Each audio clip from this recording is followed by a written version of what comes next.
sentimos muy gratos de recibir a la comunidad de científicos, pesqueros, periodistas, académicos y gente del entorno de la industria de la pesca en esta serie de conferencias que venimos realizando hace 3 años aproximadamente. Por aquí han pasado importantes científicos nacionales e internacionales que han pretendido cada uno darnos su punto de vista, sus conocimientos, con el propósito de que cada vez enriquezcamos más nuestros conocimientos acerca de los misterios del mar, de la oceanografía, de la biología, de otras ciencias que tienen relación directa con nuestra actividad, que es la pesca. En esta oportunidad vamos a tener a un importante científico, el doctor Andy Stevens. Le damos la bienvenida. Más adelante vamos a leer su currículum vitae, que es muy impresionante y que representa a la organización CIRO, que es the Commonwealth Scientific and Industrial Research Organization de Australia. Entonces, quizá piensen que Perú y Australia están muy lejos el uno del otro, pero quiero decir que están conectados de muchas formas. La corriente ecuatoriana sureña que nos da la productividad es muy importante y si pueden ver nos conecta a varios niveles y a otros niveles. Si hablamos del tráfico marino, podemos ver que alrededor del aro Pacífico, Asia-Pacífico, estos son los datos, estas son las líneas de tránsito a través del sureste del Pacífico, así que tenemos varias conexiones. Pero como dijo Ulises, el enfoque de este foro es los patrones cambiantes del clima. Yo entiendo que es muy diferente de lo que se ve típicamente en el Perú. Sabemos ahora, y lo que vemos también en Australia, en términos de eventos del Niño, es que se experimenta alrededor de la costa este de Latinoamérica. Para resumir, ahora vemos una serie de diferentes modalidades del Niño. Estamos empezando a describir y entenderlos mejor. Yo me acuerdo de que teníamos 3 tipos: el central Modoki, que tuvo el nombre japonés, que está aumentando en frecuencia. Todo esto va a ser familiar para ustedes en cuanto a el impulso del Niño y los vientos y el fenómeno que vemos en cuanto al aumento de la temperatura del mar y los cambios de los termoclimas que se vuelven menos profundos y con gradientes más fuertes. Esto tiene consecuencias significativas en cuanto a los pescados y sus migraciones y también las pesquerías. Y entonces tenemos que entender y cómo pronosticar este fenómeno para tener una reacción a esos pronósticos, para tomar las acciones apropiadas.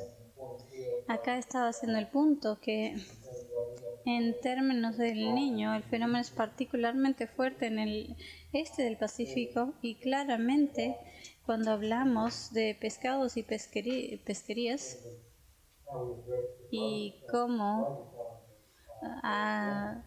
abordamos el tema de calentamiento global, si hablamos de 1.5 grados centígrados va a haber una caída. Si llegamos a 2.3 o 3.3 vamos a hacer grandes migraciones de pescados tropicales entrando a estas regiones y de ahí los pescados de esas regiones entrando a las zonas de los árticos. Entonces vamos a ver un cambio completo en en los pescados. Entonces mi mensaje es que necesitamos, disculpen que desapareció la parte de arriba, necesitamos información a escala regional, ya sea pesqueras regionales que están bien establecidas, y cómo podemos planificar la acuicultura, ya que es un fenómeno predominante y quizá muchos sepan de la G20 que los impactos globales de la basura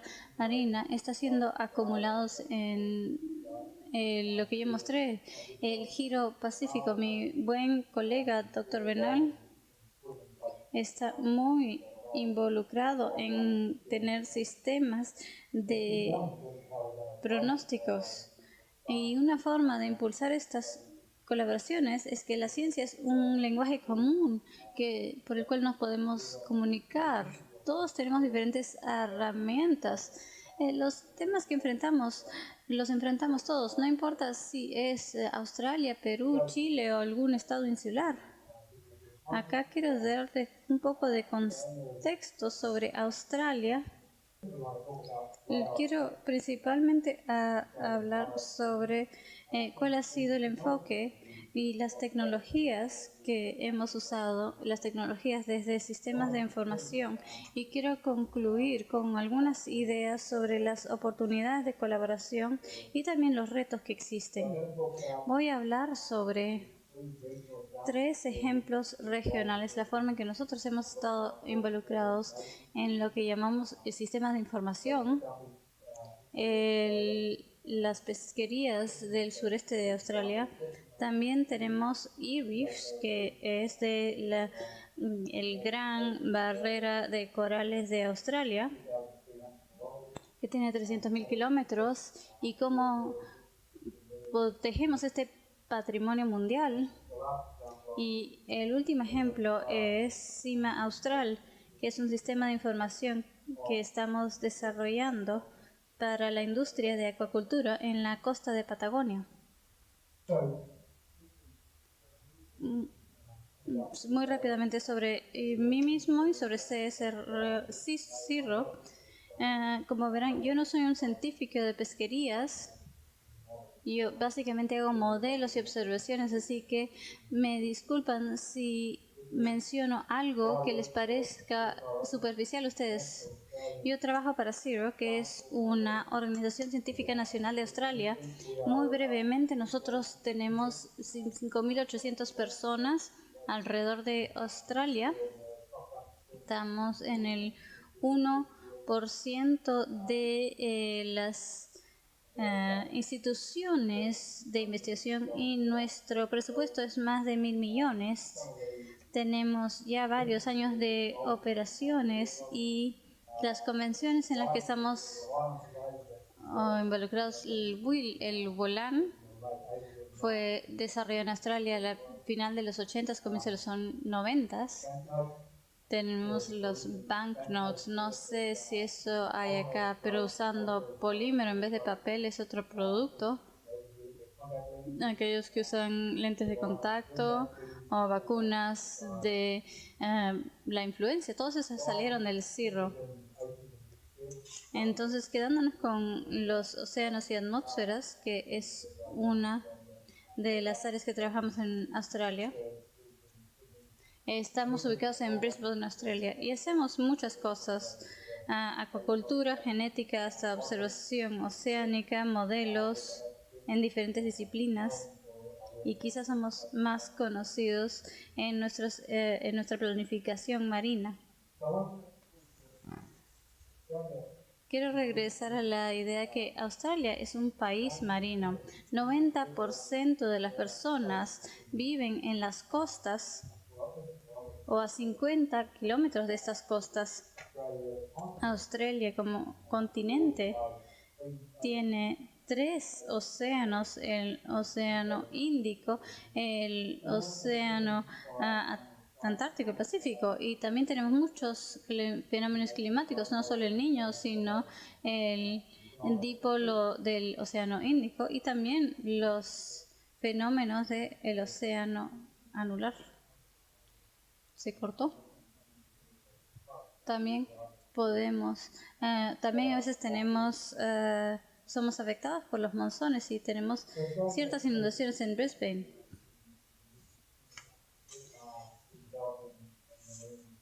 Australia ha estado desarrollando su estrategia para el 2025 y los actores muy importantes son industria, gobierno y comunidades, y cómo podemos cooperar a través de esos sectores, y el número de tarjetas y la forma que podemos lograr esto es pesquerías, y la clave de tener unas buenas pesquerías es tener buenos sistemas de protección ambiental. Ahora, esto fue tomado de las predicciones de la FAO, y pueden ver que en términos de producción es pequeño en términos de las pesqueras comparado con Chile, pero en toneladas tenemos mayor valor en nuestra industria. No conozco los datos de la industria pesquera peruana, me disculpan por eso. Como dije, muchas de las áreas verdes son áreas pesqueras y Australia tiene 25 áreas pesqueras. Estoy haciendo el punto con esta gráfica y me disculpan que la parte de atrás, de abajo se está cayendo, pero las verdes son saludables, naranja es donde no están, la población no es tan saludable, y rojo es cuando ya es una caída de población de estos pescados. Estos son manejados sosteniblemente. Estas son cosas que hemos colgado y les voy a dar ejemplos de esto. En términos de tratar de resumir el cambio climático en los últimos 10 años, esta gráfica acá realmente les muestra los fenómenos que hemos observado en términos de migración de especies. El punto acá es que estamos viendo una serie de migraciones de especies yendo hacia el sur. Estas son estas flechas rojas, pero también estamos viendo olas de calor, especialmente de la gran barrera de corales, y también acá en el 2016, este es el Golfo de Carpinteria, que tiene muy buenos langostinos. Tuvimos una gran muerte de los humedales. Entonces, si pensamos en esto en escala más fina, si nos fijamos en la región de Tasmania y las pesqueras del sureste, lo que estamos viendo es que donde teníamos agua fría por muchos meses del año, se ha bajado 3 meses al año, y la productividad ha cambiado y es más variable, y estamos viendo nuevas especies en estas áreas, 45 nuevas especies. En cuanto a las diferentes especies, en cuanto a pesqueras comerciales y su vulnerabilidad al cambio climático, ese es el análisis que se usó de Pickle. En 2011 evaluó las pesqueras viendo sus vulnerabilidades como alta, mediana y baja.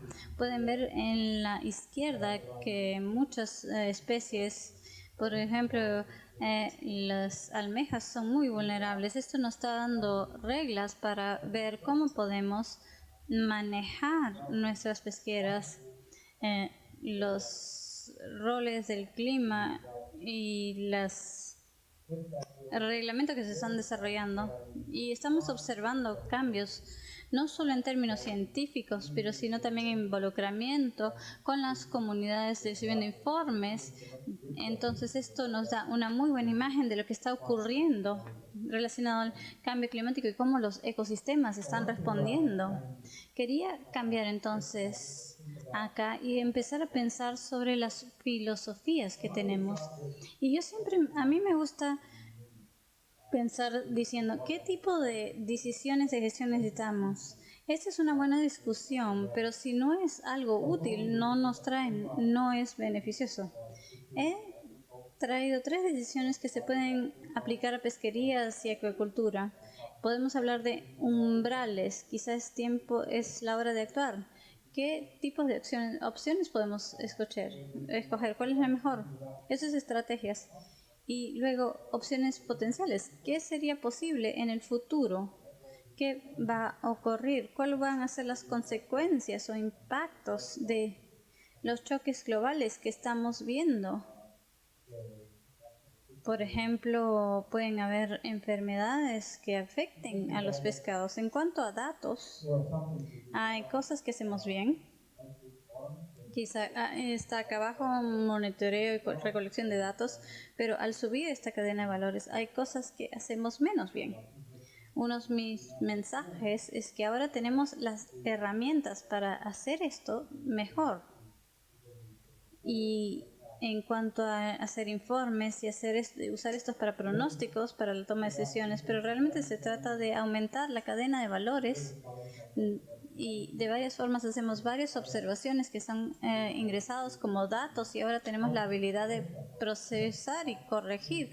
Eso tomaba antes años y ahora lo podemos hacer muy rápidamente y queremos extraer valor de esta base de datos para hacer decisiones más eficientes.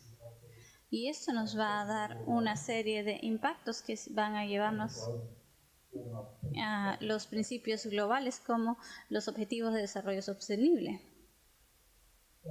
En cuanto a decisiones, muchas veces pensamos, y este es un ejemplo de la industria de acuacultura, es que recolectamos muchos datos de abajo hacia arriba y le ponemos una base de datos ignorando los diferentes acrónimos acá y luego llegamos o las siglas, y luego llegamos a las herramientas y productos que desarrollamos y pensamos que estos van a ser útiles para decisiones. Mi punto acá es que tenemos que repetir esta diapositiva.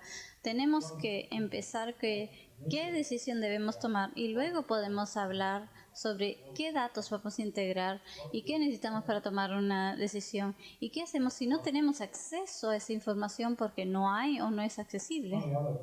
Otro de los principios con los que trabajamos y que está en nuestros modelos es sobre tomar todo un sistema integral de sistemas. Y hablando de sistemas de pesquerías y acuacultura, que no solo se relacionen hacia lo biofísico, sino también pensando en una evaluación como parte del ciclo de adaptación, a recolectar estadísticas, pero estamos también pensando sobre las logísticas e integraciones verticales de industrias, transporte y usos terrestres, cómo hay sinergias o conflictos, el costo-beneficio para los mercados y la influencia, por ejemplo, de los grupos de lobbies. Todos hemos tenido que buscar licencias sociales para operar y esto se está volviendo cada vez más importante. Pero la ciencia no es cierta y la gestión tampoco. A veces tenemos que tomar decisiones donde no tenemos mucha seguridad. Así que es importante estar claros en cómo comunicamos esta incertidumbre. Y mucha de la ciencia que hacemos en CIRRO es comunicar esas incertidumbres. La parte de arriba de esta diapositiva debería decir de reacción y evaluación a pronóstico.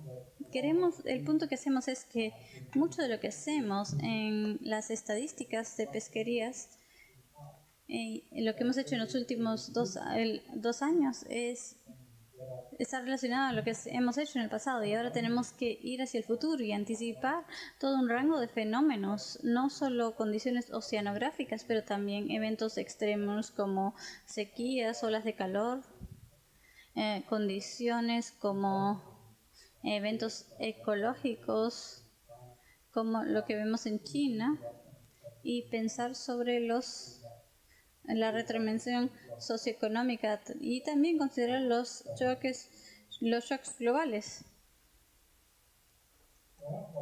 Nuestro enfoque realmente, y este es nuestro principio guía o nuestro marco, es que queremos tener observaciones más eficientes a través de diferentes plataformas, sensores, satélites. Queremos tomar estos datos y combinarlo con entendimiento de procesamiento para tener modelos y capacidades sinópticas. Y necesitamos combinar esos modelos con otro tipo de modelos, especialmente modelos ecosistémicos. Como dije anteriormente, el entendimiento de sistemas, la comprensión de sistemas. Si queremos de luego tomar todos estos conocimientos y luego explorar las estrategias de gestión, viendo qué palancas podemos jalar, si va a funcionar esto, si va a funcionar lo otro, si no hicimos lo correcto, cuál va a ser la mejor combinación. Y después de todo esto tenemos que tener, para poder hacer eso, tenemos que tener mejor acceso a datos y tenemos que también poder comunicar esta información. Y es complejo, ya sea sin faltar al respeto a ningún político o la comunidad general. A veces es difícil comunicar. Quiero hablar de estrategias de evaluación de gestión. Se trata de, como grupo, actores, encontrar objetivos y luego este ejemplo, este modelo de pesquerías se detiene y nos da una serie de objetivos y luego nos muestra cuáles son las opciones, opción 1 o opción 2 en este caso, y colocarlo en una tabla de decisiones y luego podemos evaluar una estrategia de gestión. Lo que hemos estado haciendo en términos de, ese es el concepto de sistema de información operativa. Aunque yo lo llame concepto, ya lo hemos implementado en varios ejemplos que voy a mostrar más adelante para la industria de agricultura chilena, y estamos hablando de un conjunto de servicios para los diferentes actores que van desde escenarios como evaluando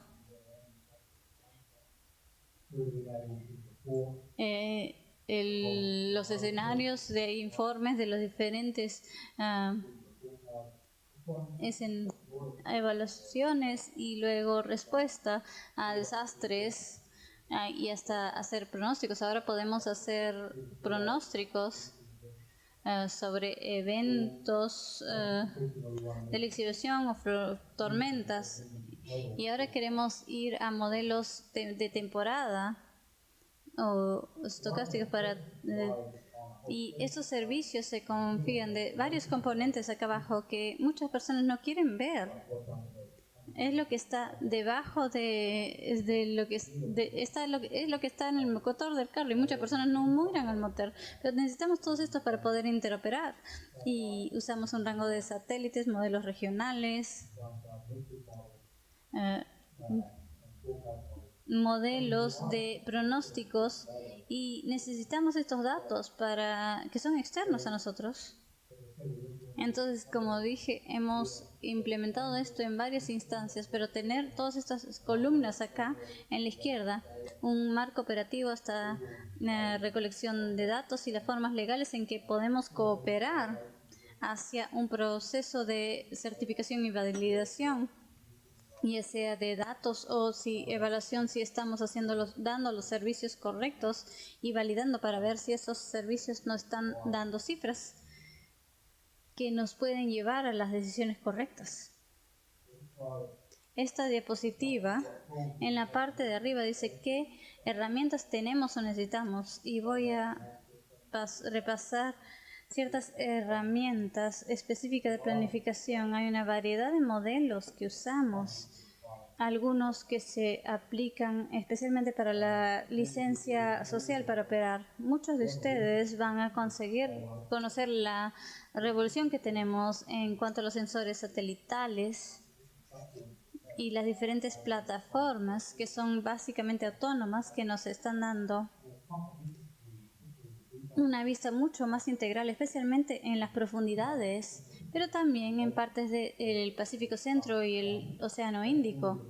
Esa habilidad de dar información en tiempo real nos está ayudando a tomar mejores decisiones. Un ejemplo que quizá conozcan el proyecto de los Argos, que están circulando a los océanos del mundo. Están midiendo conductividad, profundidad y temperatura, que es muy informativo, pero también nos gustaría incluir otros parámetros. Acá tenemos bioargos, que incluye clorofilo y otros. Entonces nos ayuda a entender más que las características físico-químicas. A otro nivel, el desarrollo de sistemas ecológicos es clave. El uso de etiquetas inteligentes que nos indican dónde están yendo las especies y la fauna en general, los usos de métodos acústicos. Les voy a dar un ejemplo del trópico y los vehículos y sistemas acuáticos.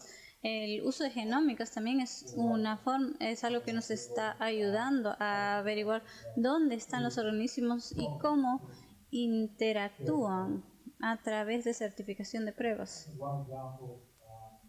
Este es un ejemplo y donde hemos estado usando acústicas en términos de buscar, de hacer monitoreo en las pesqueras acá. Esto ya tiene 5 o 6 años de operaciones y nos da las métricas de la distribución y las diferentes capas. Esto nos da el zooplancton mediotrópico y nos ayuda a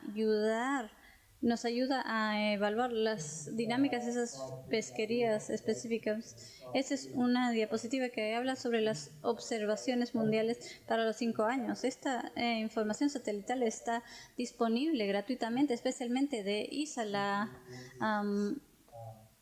agencia europea, y el mensaje clave de los satélites es que están aumentando en su resolución temporal y capacidad de espectros. Esto nos da un rango de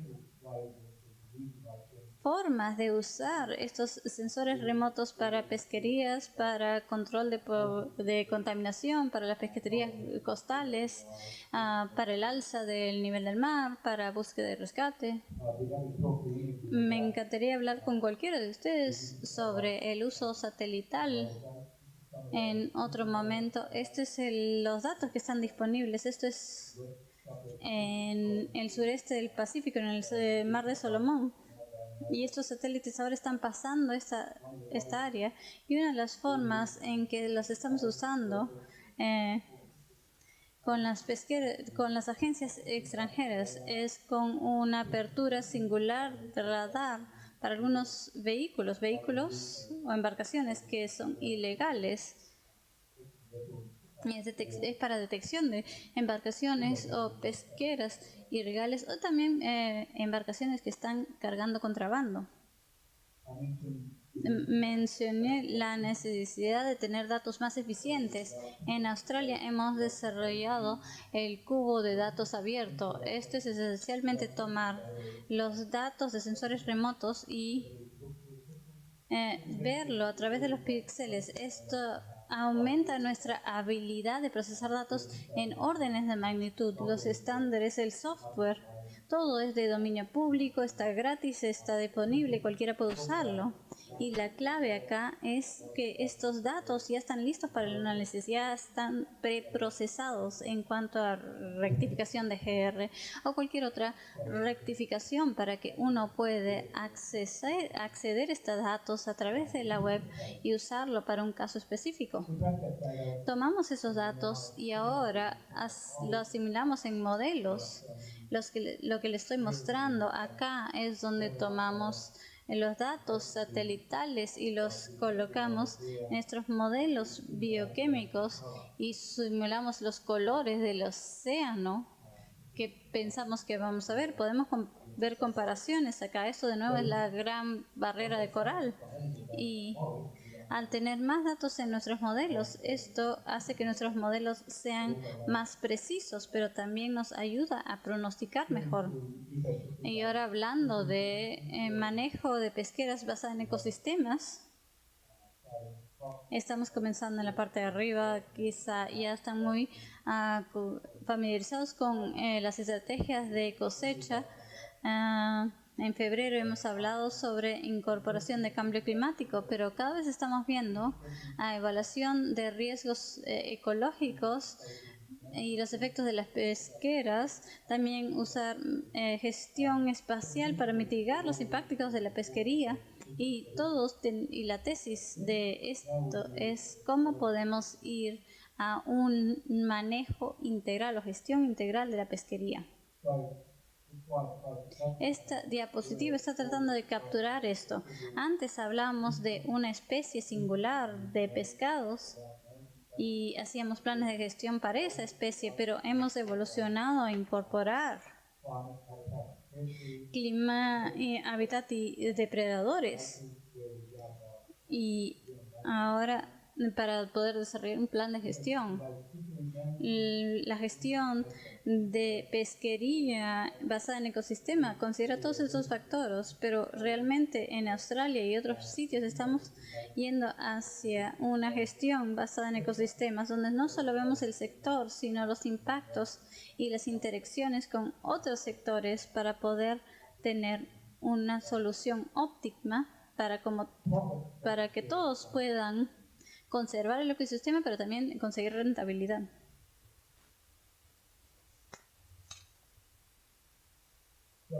Entonces, las evaluaciones integradas para una gestión basada en ecosistemas. Mi punto acá es que realmente tenemos que colaborar y compartir datos para poder hacer estas evaluaciones interdisciplinarias. Acá estamos combinando los conocimientos de muchos modelos científicos, y también a veces uno de los temas que tenemos que abordar no es los datos científicos, sino cómo compartimos los datos y comunicamos estos datos. Por ejemplo, cómo nos comunicamos entre pesquería, acuacultura y los sistemas de generación de energía.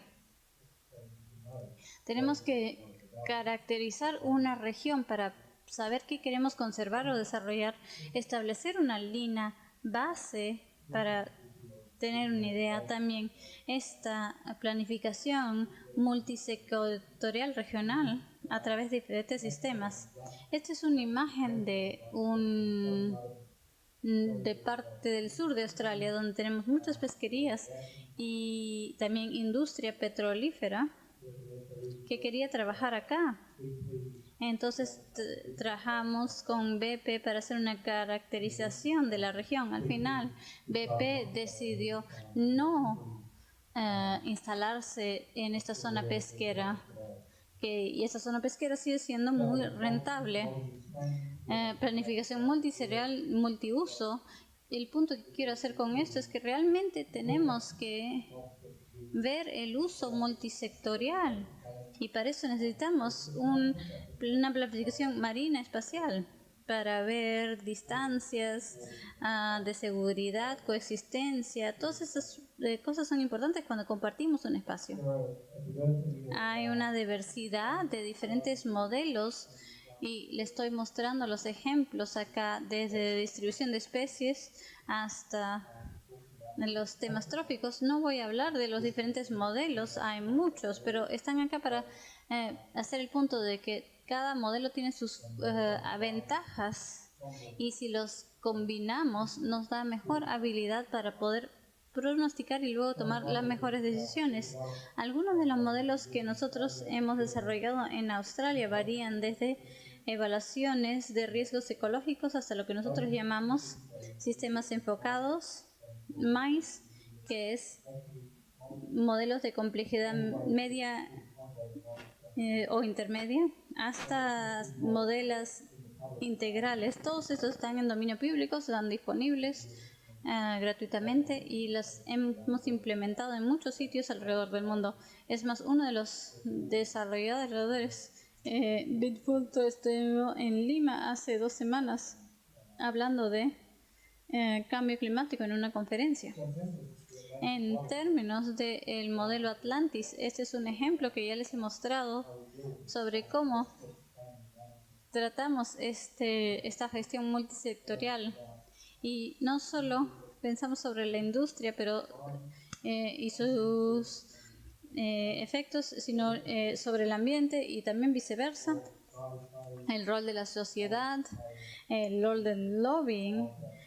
También tenemos informes, también adaptación a las cambiantes condiciones. Les quiero dar un ejemplo acá de las pesquerías del sureste, donde muchas pesqueras al comienzo de los 2000 tenían mucha diversidad y variación en cuanto a las pesquerías. Las soluciones eran necesarias en cuanto a reestructurar esa industria. Entonces, en esa época el valor del dólar bajaba, las pesquerías estaban basando y la gente estaba descontenta.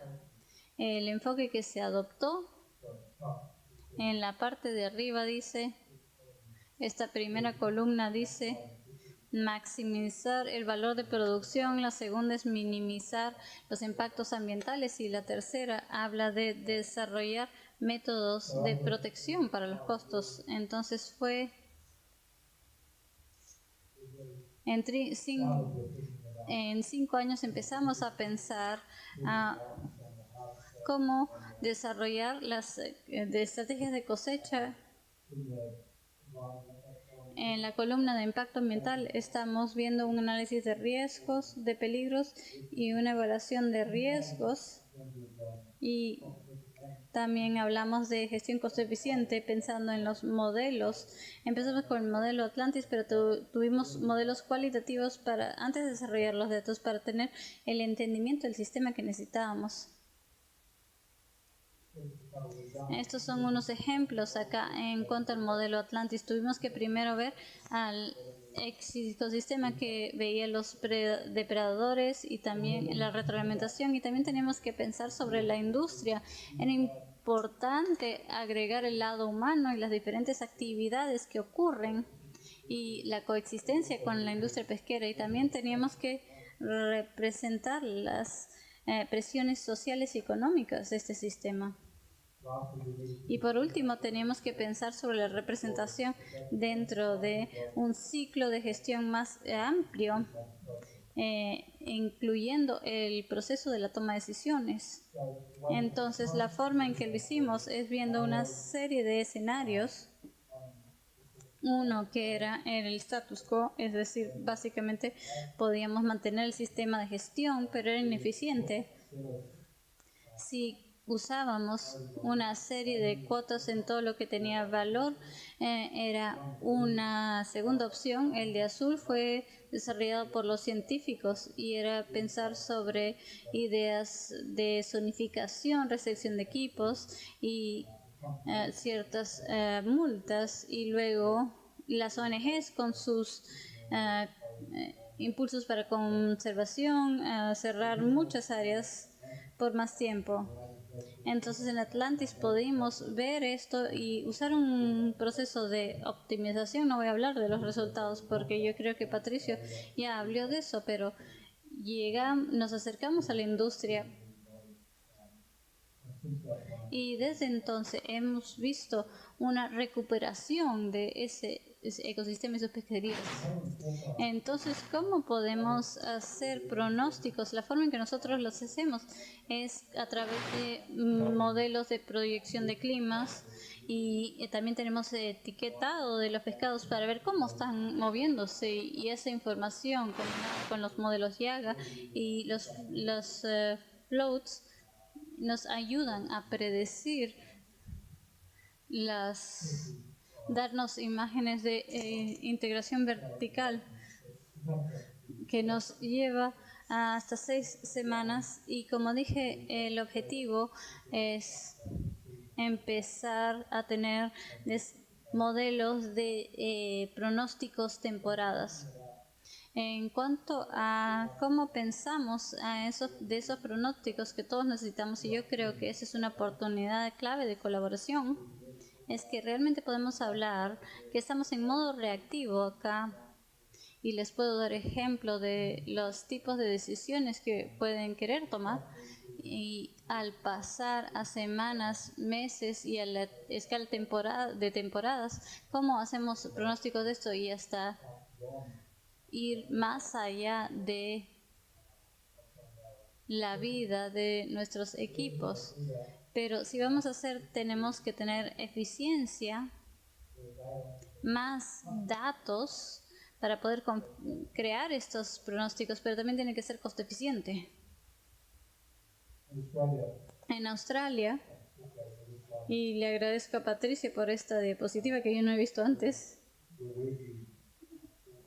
nosotros hemos usado pronósticos para el atún en Australia, en la industria de acuacultura de salmones estamos usando pronósticos de 3 a 5 días para tener mejores sistemas operativos, monitoreamos a los pescados, pero también el alimento de los pescados si se está aplicando demasiado. En Queensland usamos estos modelos para ver el manejo de las granjas de camarones y también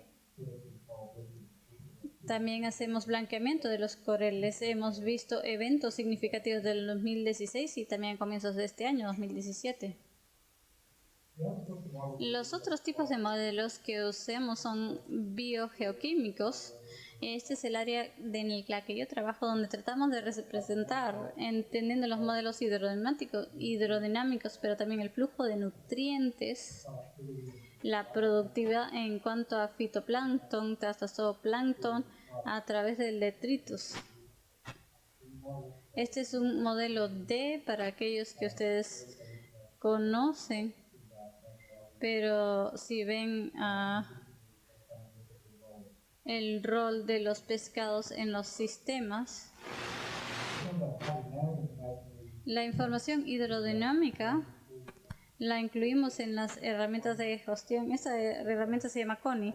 Acá podemos tomar la información hidrodinámica, podemos escoger los periodos y qué es lo que vamos a ver. Puede ser un patógeno, puede ser petróleo, queremos visualizar resultados también. Y también podemos empezar a visualizar los resultados de diferentes regímenes de alimentación. En Australia queremos entender la influencia de la agricultura en términos de los nutrientes para poder hacer este tipo de evaluaciones. El ejemplo que mencioné sobre los e-reefs, que es para la gran barrera de coral, este es un sistema que hemos desarrollado en 5 años y el sistema reúne información operativa. Como les dije antes, tiene los datos, los servicios de datos y todo esto se usa para darnos productos de gestión, para planificación de largo plazo y también para las necesidades operativas de corto plazo. El valor de esta inversión, la inversión fue de $80 millones, pero entonces, en conceptos sencillos, esto todo son modelos nested o incrustados, son modelos geoquímicos y podemos pasar estos modelos, podemos ver los resultados acá a diferentes escalas, 1 kilómetro o 4 kilómetros, diferentes, y les muestra las dinámicas de estos sistemas. Igual acá les estoy mostrando las concentraciones de nitrato y podemos ver los inputs o los aportes de la costa acá, pero también podemos ver acá y también podemos ver las diferencias de temporada. Estos sistemas muy informativos en cuanto a entender las dinámicas. También podemos usar los sensores remotos para hacer evaluaciones sobre las condiciones de la gran barrera de corales,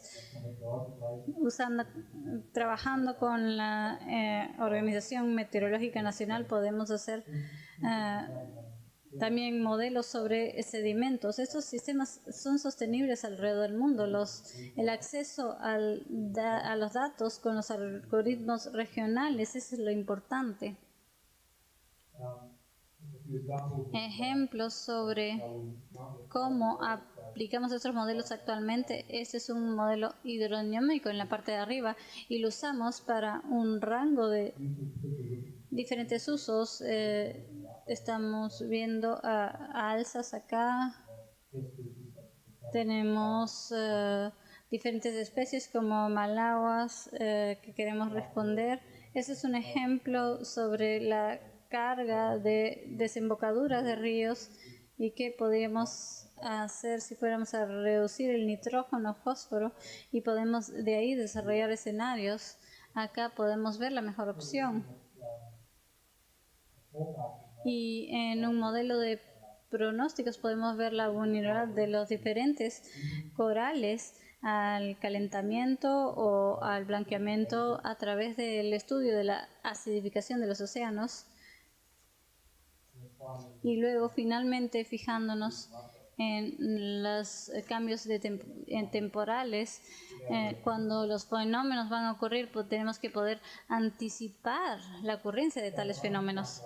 El último ejemplo que quería mostrarles es, ahí arriba dice Cimer Astral. Este es un sistema de la acuicultura chilena.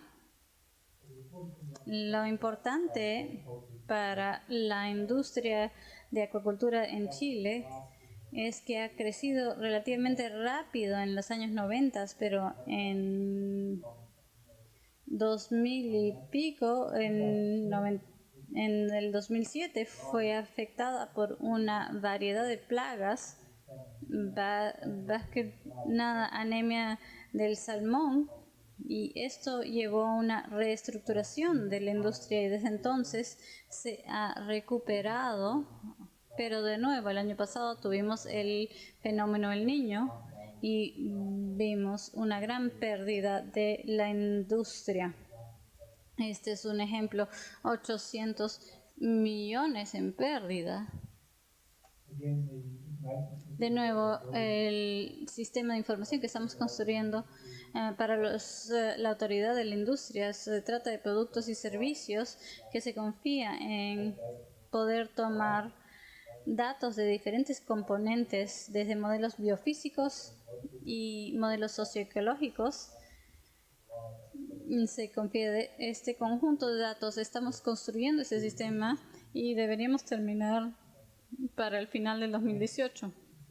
El sistema está basado en tener un entendimiento de sistemas, así que estamos haciendo muchos modelos cualitativos para hacer eso. Hemos construido un modelo sobre las hidrodinámicas que nos ayuda a entender cómo el agua está moviéndose y cómo diferentes acuagranjas pueden estar afectadas en cuanto a enfermedades. Y en cuanto al modelo, estamos construyendo los modelos de biomasa para tanto choros como salmón y también algas, y luego también entendiendo el sistema de Puerto Rico. El modelo CONI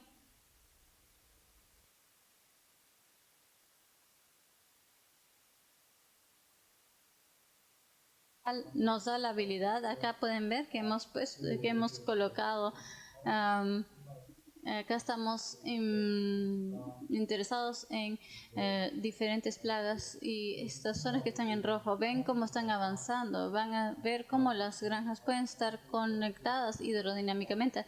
Esto nos da la habilidad de tener una mejor gestión de estos sistemas o vectores para que no se infecten los unos a los otros. Parte del sistema que estamos construyendo también,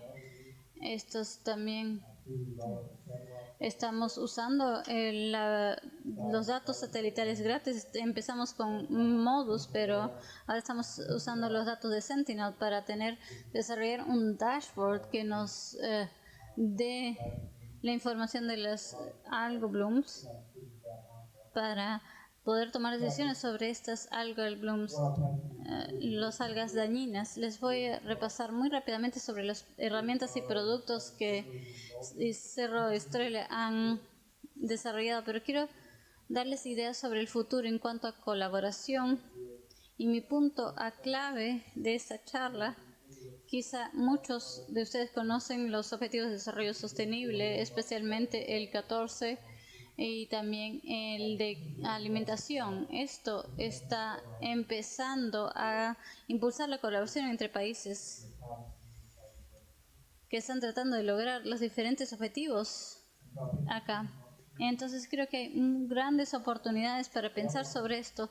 La otra cosa que lleva a mucha discusión es la economía azul.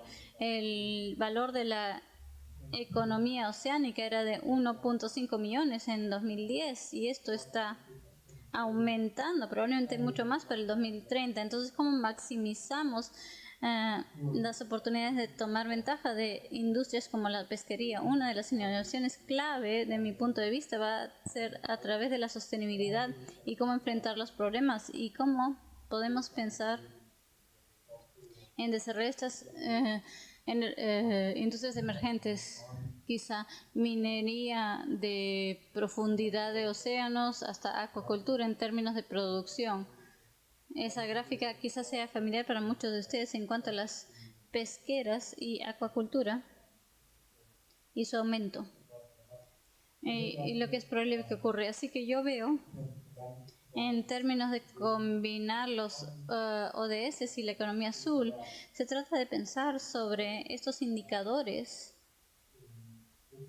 especialmente en el 14, la vida debajo del agua. Hay unos que se refieren a las pequeñas pesquerías, pero también tenemos que colocar elementos de monitoreo. Fundamental a la economía azul y los ODS es tener ambientes resilientes y saludables, tener una gobernanza de los océanos también, y no solo hablo más allá de las fronteras de jurisdicción, sino también tener otros sistemas. También se trata de desarrollo, inversión y financiamiento de negocios para poder lograr la sostenibilidad. Tenemos que pensar de la infraestructura que necesitamos. Tenemos que tener desarrollo tecnológico y creo que más que nada es de educación y capacitación y cómo accedemos a estas herramientas gratis, cómo podemos capacitar a las generaciones futuras para tomar ventaja de estas tecnologías que tenemos para hablar sobre estos temas que tenemos que tratar. Y finalmente quiero dejarlos con unos puntos claves acá, mensajes claves: tecnología, sensores y sistemas de información están cambiando rápidamente y se vuelven más disponibles cada vez. Una de las cosas que necesitamos es, tenemos observaciones, pero ¿cómo hacemos una sostenibilidad de largo plazo? Y para eso necesitamos colaboración entre sectores y regiones en cuanto a tener sistemas sostenibles que todos podamos usar. En cuanto a la evaluación de ecosistemas, hay muchos herramientas eficientes que están siendo usadas por varios países. Tenemos que usarlas más eficientemente para promover soluciones multisectoriales. La gestión basada en ecosistemas es el núcleo, pero si queremos tener éxito con eso, tenemos que tener indicadores que puedan ser usados para informarnos si está funcionando o no. Y más importantemente, cómo logramos esta gestión basada en ecosistemas y cómo se la comunicamos a las instituciones regulatorias. Y yo creo que en cuanto a cambio climático, si podemos evitar los extremos, lo más importante va a ser la respuesta humana. Los humanos muchas veces son irracionales y tenemos que considerar ese factor. Yo creo que hay muchas oportunidades en cuanto a pesquerías y colaboración entre Perú y Australia. Pueden haber otros temas, acuacultura específicamente, la oportunidad de coordinar entre la costa oeste de Latinoamérica para tener sistemas de información o coordinación para informar a las pesquerías. Esto es importante. Y la última habla de apalancar las actividades internacionales como GEO y observaciones que representan a 105 países y varias organizaciones CEOs que es de satélites, y trabajar colaborativamente. Yo conozco mecanismos de financiamiento como GCS, están buscando ese tipo de colaboración antes de financiar. Entonces, por último, me gustaría agradecerles por su tiempo y atención. Les he dejado una serie de páginas web y Me encantaría hablar con ustedes después. Gracias.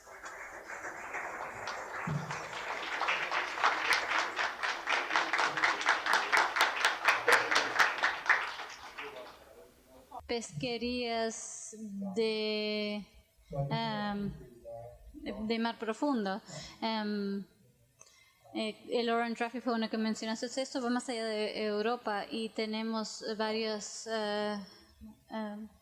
pesqueras que operan de forma internacional. Eso agrega una capa de profundidad. El tema con el océano profundo es que sabemos muy poco sobre estos ecosistemas y tenemos que tener mejores sensores, mejor entendimiento de los procesos de estas pesquerías que son muy estocásticas por naturaleza. El tema más grande de BBGA, pesca ilegal, es un factor que complica mucho para estas pesquerías. Pero atún es otro ejemplo que ha sido sobre pescado, no tanto porque por las industrias australianas, pero por otros operadores operando en esas aguas internacionales. Entonces, ¿cómo tenemos mejor gobernanza que nos permita regular esta industria al mismo tiempo usando sensores como los satélites? De cómo poder rastrear embarcaciones ilegales. En el caso de la FFA, y no sé si alguien ha estado en las Islas Solomón, donde tienen un gran centro de operaciones donde pueden rastrear cualquier embarcación y saber qué está haciendo. Teniendo ese tipo de capacidad, aunque sea cara, va a ser necesaria, especialmente en las aguas profundas del sur. Y evidentemente, como lo conocemos a usted, el enfoque ecosistémico que usted nos estaba explicando requiere de una diversidad de tecnologías y del uso de una diversidad de tecnologías.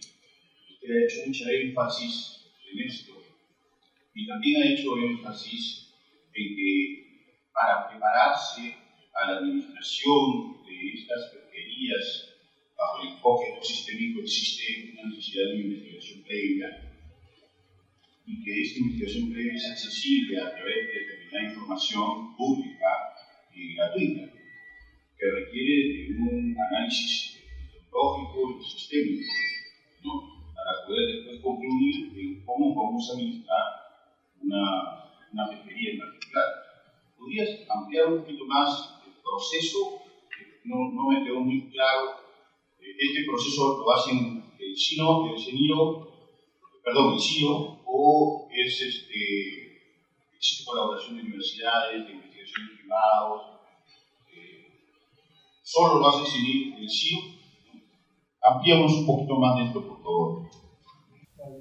Entonces, el mensaje clave de mi charla es que tenemos que tener colaboraciones, así que todos los ejemplos que he usado han sido trabajados con agencias de autoridades, con la industria, con las instituciones académicas, o sea, universidades.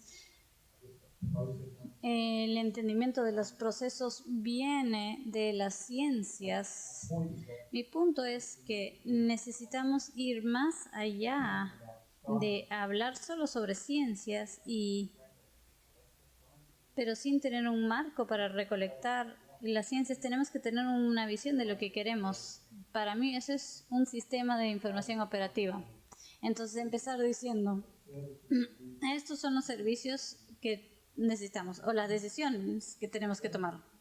O esta es la decisión que queremos tomar, estos son los servicios que necesitamos. Y luego un marco para la investigación, influenciando la agencia, la agenda nacional en Australia y en muchos otros países. La forma de abordar el financiamiento de las ciencias o investigación no es algo muy integrado, es muy individualista y está desarrollado los mecanismos institucionales y financiamiento.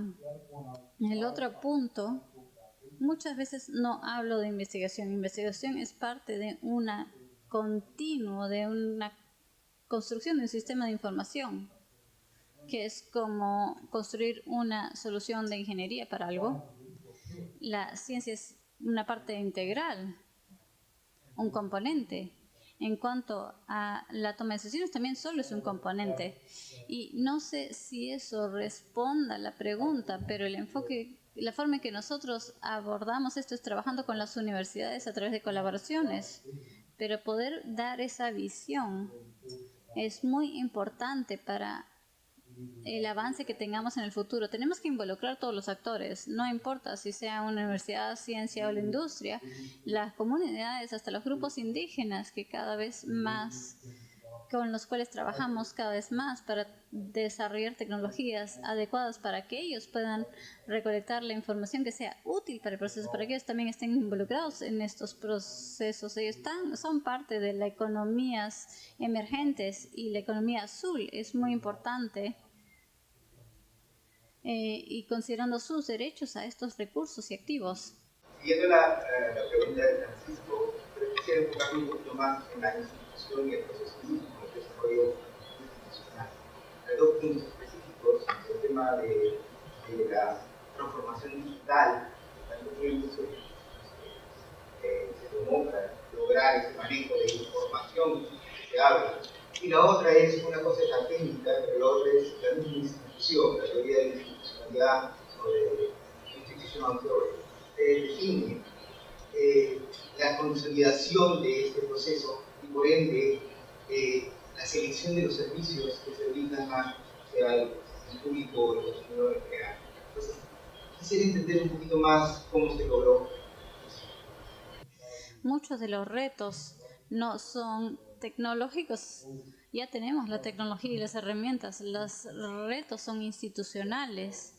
Es cómo cooperamos a través de los sectores, en la industria y el gobierno, la comunidad. Y uno de los retos más grandes que yo veo es dentro del gobierno, los diferentes departamentos que no comparten los datos, que no quieren cooperar. Hay una falta de confianza, por supuesto el poder es gran parte de esto, o las aplicaciones para financiamiento. Yo creo que ese es el reto más grande, aprender a confiar y encontrar los mecanismos correctos para cooperar y ver los beneficios de la colaboración.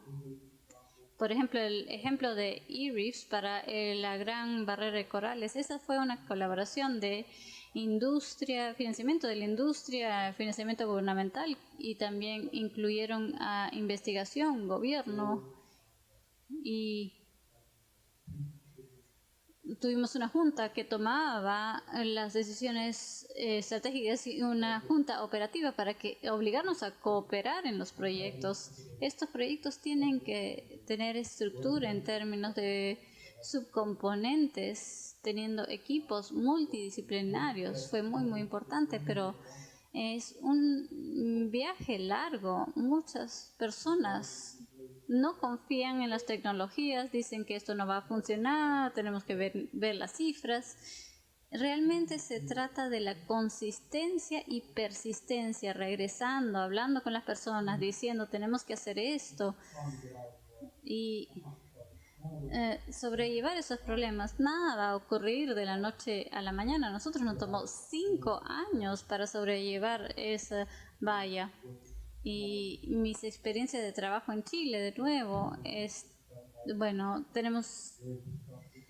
vemos que hay mucha desconfianza entre agencias gubernamentales. El día 1 yo le dije que el gran riesgo de este proyecto no es la tecnología, son ustedes, porque ustedes no confían en la industria, no confían en las otras organizaciones, no quieren compartir información. Entonces el viaje que hemos tomado es la educación en ese componente, es decir, decirles que hay más ganancias, ventajas en compartir la información para que todos podamos tener una opinión de cómo manejar estos sistemas.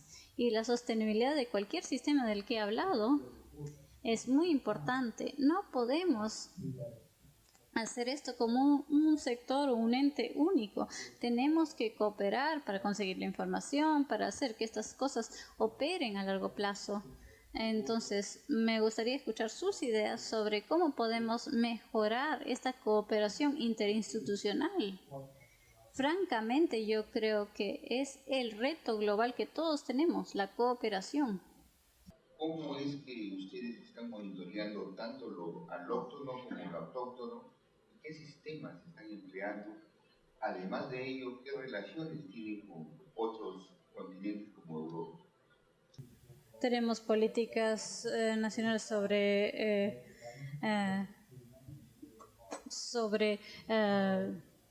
desperdicios marinos, pero también hay mucha legislación local sobre esto. En SAR estamos realmente hablando sobre plástico, pero realmente se trata de cómo tratar el tema. Nosotros podemos puedo mostrarle fotos sobre la acumulación de esta basura, pero esto realmente tiene que ocurrir en las embocaduras. Entonces, ¿cómo educamos a las personas? ¿Cómo educamos a los gobiernos locales a que ellos se aseguren de manejar sus residuos sólidos que generalmente vienen de las calles, de las ciudades y llegan al océano?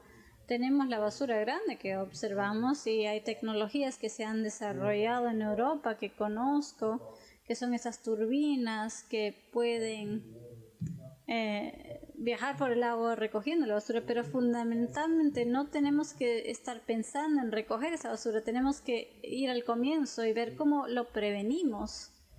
Yo creo que el problema más prevalente es el tema de microplásticos marinos. Una vez que estos productos empiezan a degradar, ¿cuál es su efecto sobre el ambiente? Tenemos que entender eso. Hay mucha investigación internacional sobre esto.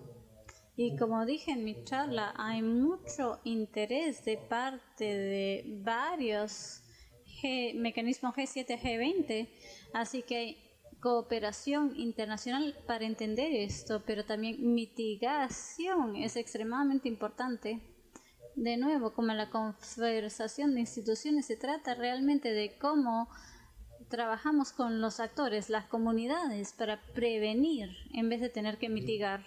Algo que mezcle la necesidad de nueva tecnología, de una área de interés tanto ecológico como económico.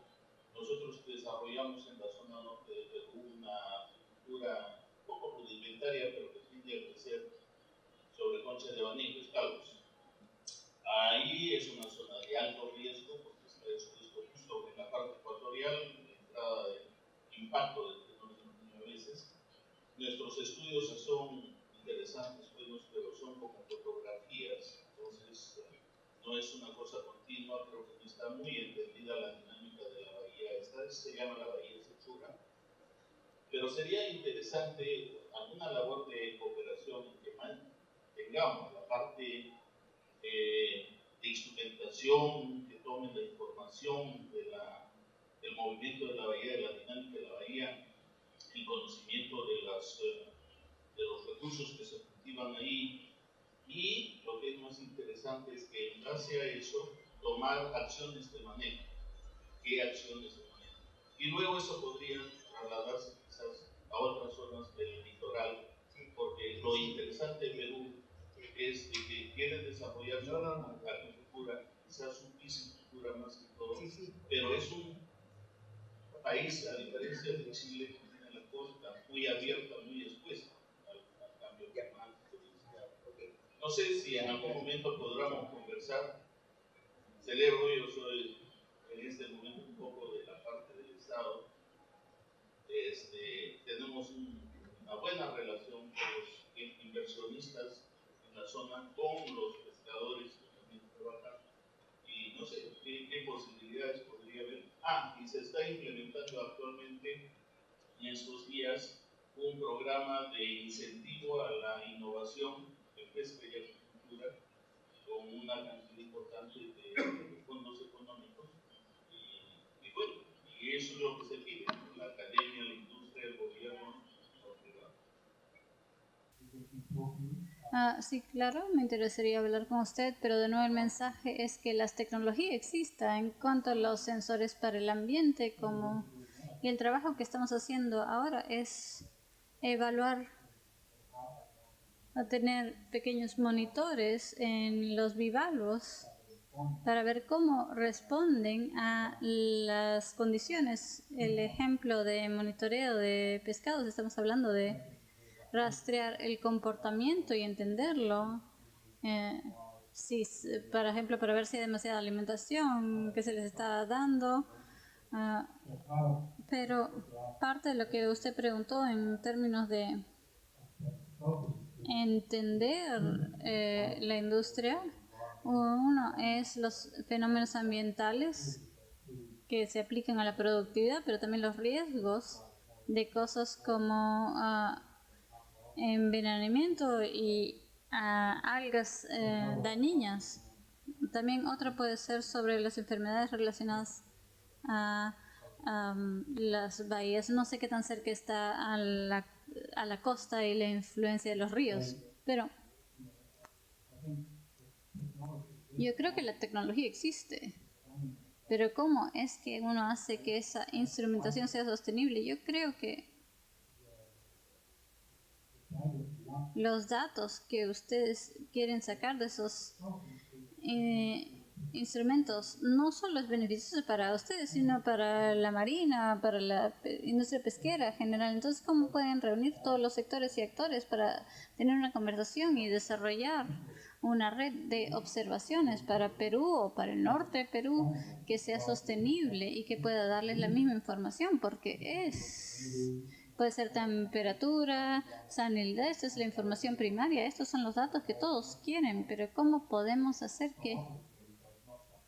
esto de forma cooperativa para no recibir financiamiento por 3 años y después nada más? La idea es construir un sistema de información como el que estamos construyendo en Chile para la industria ahí, para que le dé los sensores, los satélites, y uno puede empezar a hacer futuros y ver hacia el futuro. Los sensores le dicen lo que ocurre ahora en tiempo real, pero realmente la clave es poder anticipar lo que va a ocurrir en el futuro, y para eso tenemos que desarrollar estos modelos que estén relacionados a los datos en observación. Por lo visto, ustedes, CIO, tiene algún programa de intercambio de investigación con el IFOC de Chile, especialmente en lo que se refiere a la investigación de la agricultura del sur de Chile, salmón. ¿Qué posibilidades habría de que ustedes también realicen un programa de intercambio con Perú? Normal de Perú, con el Ministerio de la Producción, también de investigación, ¿no? Porque tenemos problemas comunes, ¿no? Por ejemplo, la cuestión del fenómeno del niño, ¿no? Es común a nosotros, nuestras posibilidades sabrían, ¿no? Que ustedes trabajen junto con nosotros en esta temática, ¿no? Otra, ¿qué significa la pesquería para Australia en un monto económico? ¿Cuántos millones de dólares significa la pesca para Australia, la acuicultura?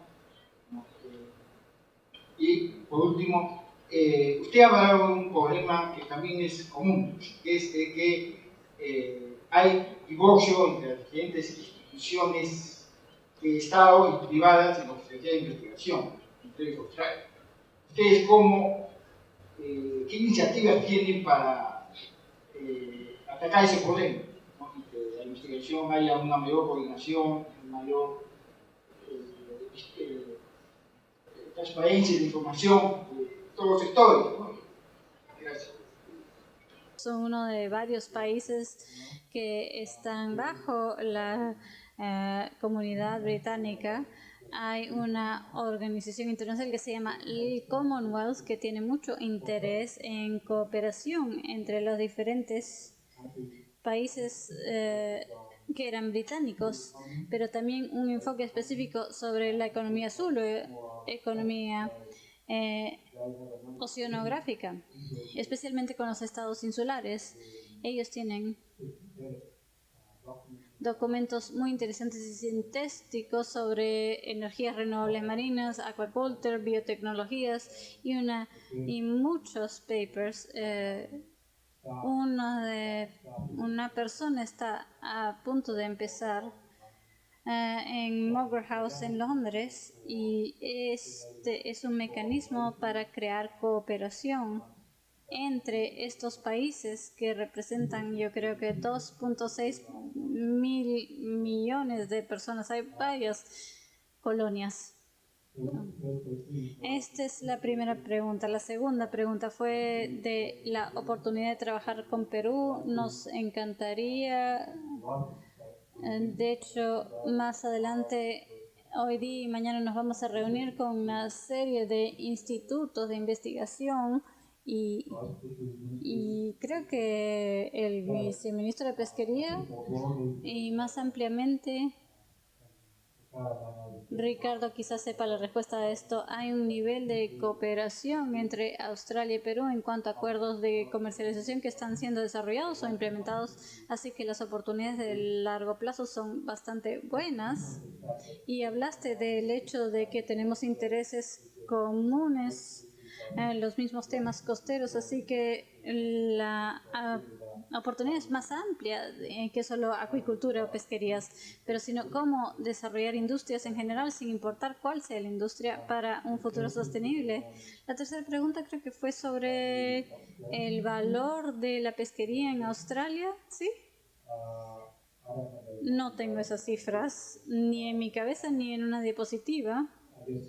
El punto que dije anteriormente en términos en una diapositiva fue: queremos que nuestras pesquerías tengan mayor valor para conseguir mayor precio por tonelada, así que desarrollamos acuicultura y pesquerías de mayor valor. El salmón, por ejemplo, es de alto valor. Yo creo que Patricio quizá está buscando las cifras ahí. En cuanto a las economías azules, esto vale 46 mil millones para Australia. No solo es pesquería, claro, es también valor agregado, puertos, que es mayor que nuestro sector de acuacultura. Yo sé que muchas personas piensan que es acuacultura, pero la economía azul es la fuerza impulsadora en los siguientes siglos, en las siguientes décadas. Me encantaría mandar. En Australia, el PBI es muy relativo si lo queremos comparar con el Perú, porque Australia es un país minero, es uno de los grandes jugadores mineros que hay, al igual que Perú, pero es un gran país también ganadero. Es un país que ha desarrollado mucho el comercio, la tecnología y una serie de actividades más. Eso no hace ni más grande ni más chica la pesquería australiana. Tendríamos que compararlo relativamente con las otras actividades, digamos la tecnología. Australia nos lleva muchísima ventaja en tecnología, es un gran exportador de tecnología en el mundo y Perú no lo es. Y la tecnología cuesta mucho dinero. Entonces ahí los valores relativos se diluyen. Lo importante es que quede como concepto que con una pequeña o relativa pequeña captura exportan o producen o valoran casi lo mismo que nosotros, con una mayor captura. Yo quería agradecerle al doctor Andy Stevens por su brillante exposición y quizás hacer una pequeña reflexión. El doctor ha mencionado en innumerables oportunidades el término tecnología y a lo largo de su exposición hemos visto que la tecnología es una base fundamental para poder realizar todos los pasos de la pesquería para lograr una buena sostenibilidad. Y si se han dado cuenta ustedes, en ningún momento ha mencionado, yo estoy seguro que existe, pero en ningún momento ha mencionado el aspecto de la actitud reactiva. No ha mencionado para nada una tecnología de control de infracciones, de control de empresarios o flotas o una industria retorcida que trata de no cumplir las leyes y no ser adecuadamente transparente. Ahí se pierde mucho dinero en el Perú. Si nosotros tuviéramos una actitud totalmente positiva y transparente, podríamos utilizar todos los recursos que utilizamos en la tecnología reactiva en forma activa. No sé si me dejo entender. Gastamos en el día a día, no solamente en pesca, en el país. Desde que salimos a la calle, estamos actuando reactivamente. Nos cuidamos que no nos atropellen en una esquina, nos cuidamos que no nos roben. Estamos que necesitamos más sistemas de seguridad. Las casas parecen unas jaulas para que no nos roben. Esa actitud reactiva es muy costosa para el país. Si nosotros la trasladamos a la pesquería, el Estado peruano gasta mucho dinero para poder controlar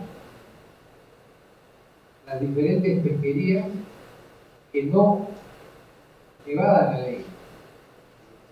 Para eso existe, como lo mencionó también, el paso previo, que es la prevención, la educación, la cultura, el concepto, la actitud de las personas. Si fuese un poco más proactivo, si fuésemos transparentes, si cumpliéramos la ley sin necesidad de tener un policía al costado, podríamos utilizar mucho mejor los recursos para una actividad prospectiva, de estudio, de investigación, y con ese esfuerzo podríamos obtener muchos mejores recursos manteniendo la sostenibilidad. Para mí ese es el gran mensaje de esta exposición. Yo quiero felicitarlo por el enfoque al doctor Andy Stevens. Quiero agradecerle en nombre de la Sociedad Nacional de Pesquería, de todos los aquí presentes, científicos, periodistas, académicos y pesqueros en general.